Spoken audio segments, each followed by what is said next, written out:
Tarde Nacional.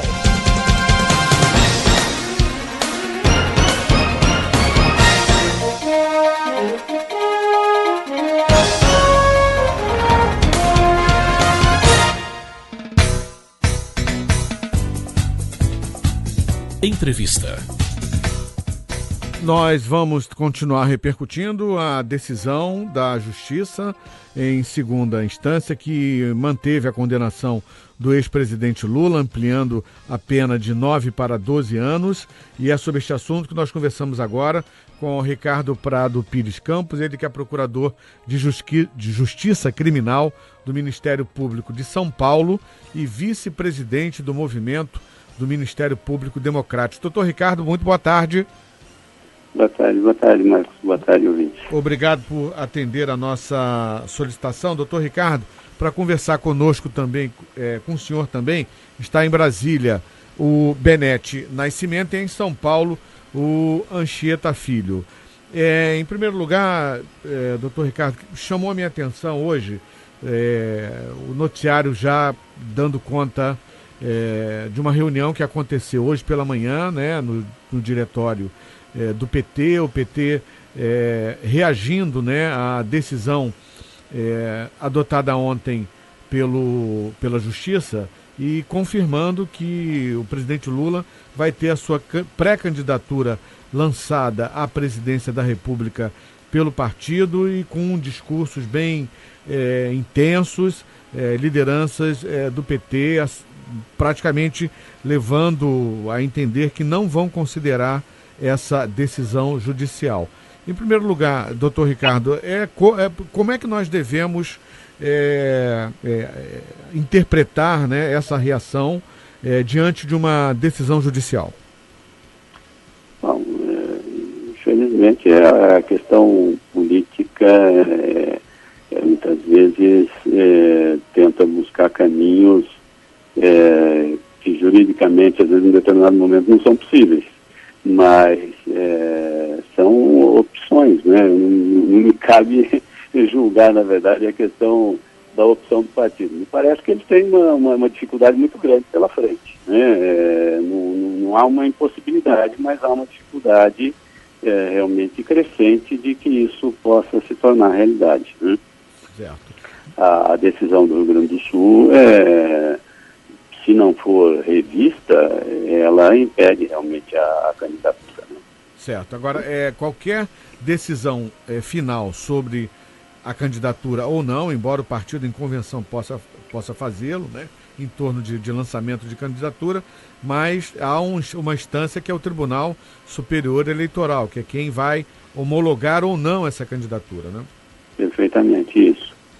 Certo. Na verdade, a decisão realmente sobre a candidatura ou não, ela é privativa do Tribunal Superior Eleitoral, né? Então, até que haja realmente essa decisão, a questão ainda sempre trará um pouco de dúvida, né? Perfeito. Doutor Ricardo, a pergunta agora é do Anchieta Filho, que está em São Paulo. Ok. Ricardo, eu queria saber do senhor o seguinte: agora o recurso primeiro que cabe à defesa de Lula é o embargo de declaração. É o embargo que serve para você esclarecer algum ponto obscuro da decisão, ou seja, é para ganhar tempo, né? Para ganhar tempo. Agora, sem fazer o embargo, o PT já poderia entrar direto com o recurso no Superior Tribunal de Justiça? Pode. O problema é que pode ser um pouco mais difícil, né? O embargo muitas vezes serve exatamente para dar mais destaque àquele ponto que a defesa pretende impugnar no Tribunal Superior, né? Então o comum realmente é a defesa primeiro ingressar com esses embargos para poder deixar a questão que ela pretende recorrer ainda mais clara, mais delimitada, para depois fazer o uso do recurso para o Superior Tribunal de Justiça ou para o Supremo, né? Então, embora não seja impossível,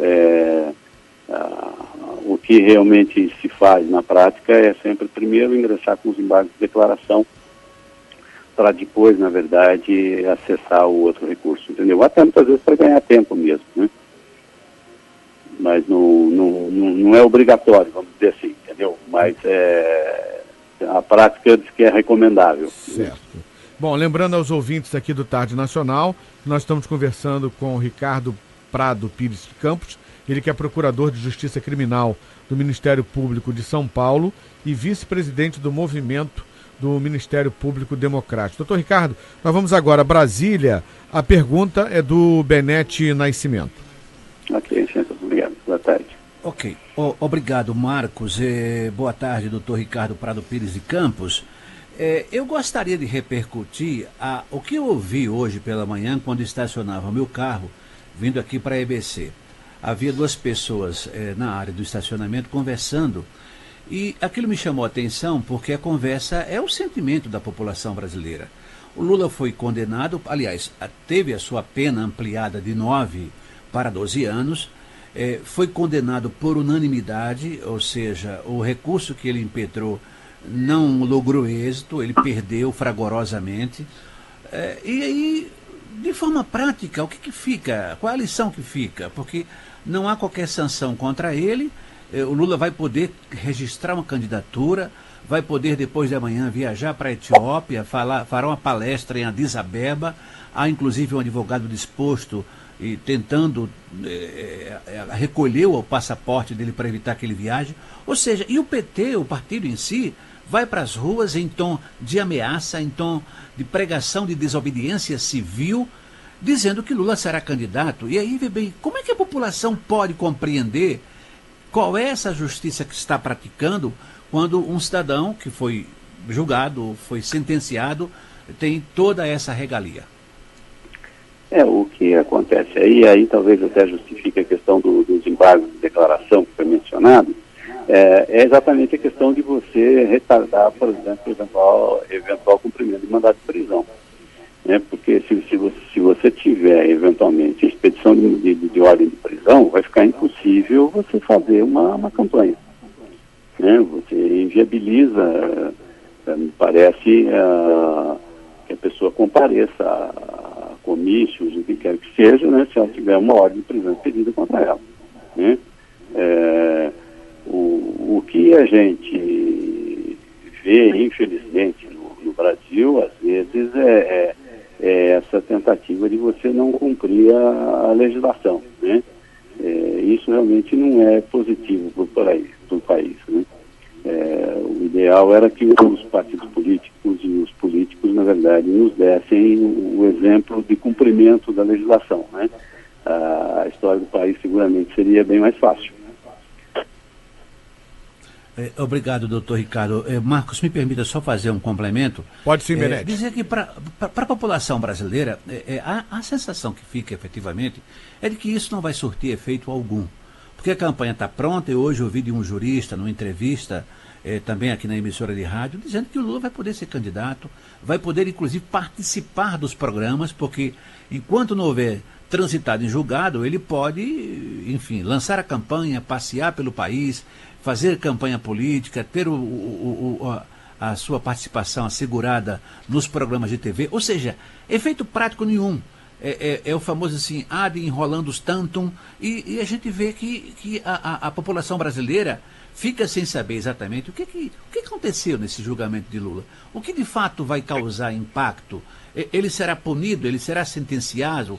Qual é o tipo de sentimento que o brasileiro mais pobre, mais comum, aquele que não tem conhecimento do direito, aquele que não conhece a hermenêutica, não conhece esses trâmites, essas filigranas jurídicas que são utilizadas, esses rodeios todos, tais quais aqueles que acontecem quando se fala em caçar um candidato deputado, um candidato ao senador, isso demora muito e há uma sensação de que esse pertencimento que a população quer de ver a justiça sendo feita, ela lamentavelmente não ocorre, pelo menos em termos práticos. É apenas um sentimento que eu coloco, trazendo a repercussão daquilo que eu ouvi no estacionamento hoje.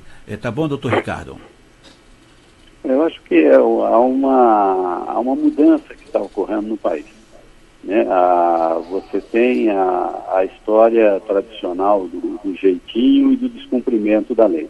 E você tem um país, na verdade, que está tentando se renovar e fazer com que as coisas sejam cumpridas para todos de forma igual.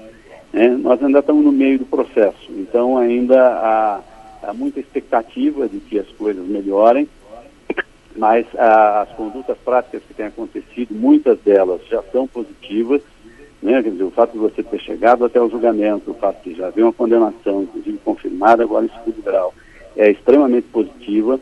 Agora, é óbvio, é preciso chegar ao cumprimento das decisões de uma forma também efetiva, né? É um caminho a ser percorrido, né?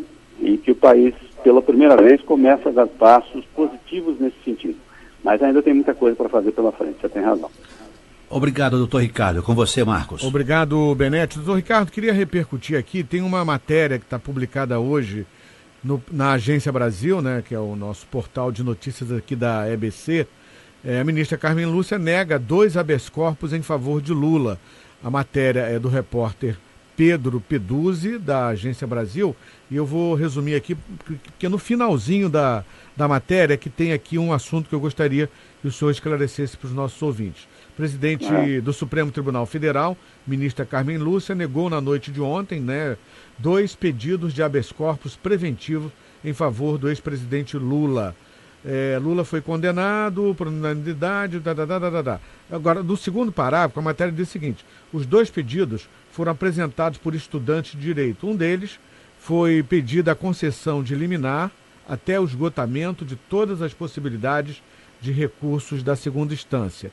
O outro pedido diz que haveria eminente ameaça à prisão injusta sem trânsito em julgado, podendo gerar constrangimento irreversível e ilegal, sem qualquer prova cabal.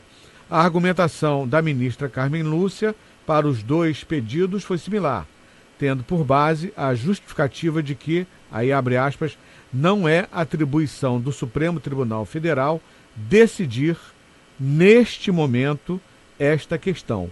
Se não é atribuição do Tribunal do STF decidir agora, em que instância isso pode ser decidido, doutor Ricardo? Onde é que está a instância? Continua no TRF4? Não, ela agora começa a se deslocar para o STJ.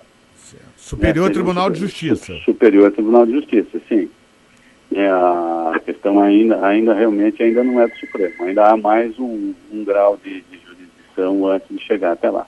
Certo. Então todas as questões legais, jurídicas estarão agora no âmbito do Superior Tribunal de Justiça, após aí a decisão em torno dos embargos de declaração, né? Isso ainda está no âmbito do TRF4, né? Porque os embargos de declaração não podem modificar a decisão que foi feita. Então, modificação no âmbito do Tribunal do Rio Grande do Sul não haverá, né? O que haverá é apenas esclarecimento, eventualmente, de alguma questão para que a defesa possa depois interpor os seus recursos, né? Mas eventual alteração agora de entendimento da decisão jurisdicional agora realmente passa para o âmbito do Superior Tribunal de Justiça. Tá. Para encerrar, doutor Ricardo, eu tenho aqui colocado no seu crédito, né, como Procurador de Justiça Criminal do Ministério Público de São Paulo e vice-presidente do movimento do Ministério Público Democrático. Só para esclarecer um pouquinho os nossos ouvintes sobre o trabalho em torno do movimento do Ministério Público Democrático. Como é que está o trabalho? Ok, eu agradeço. Na verdade, é um movimento que busca difundir exatamente o direito, levar à população um melhor conhecimento sobre as questões jurídicas e como o sistema jurídico funciona no dia a dia das pessoas. A entidade congrega membros do Ministério Público de diversos estados do país, a entidade é nacional, e busca exatamente, através de diversos mecanismos, até inclusive em contato com a imprensa, muitas vezes, levar os esclarecimentos para a população que ela precisa para fazer um exercício melhor da sua própria cidadania, E até por isso o contato com a imprensa para a gente é importante. Ok, doutor Ricardo, muito obrigado por sua participação aqui no Tarde Nacional. Até a próxima oportunidade. Eu que agradeço. Boa tarde aos ouvintes. Tá aí, nós ouvimos o Procurador de Justiça Criminal do Ministério Público de São Paulo, Ricardo Prado Pires de Campos. Tarde Nacional.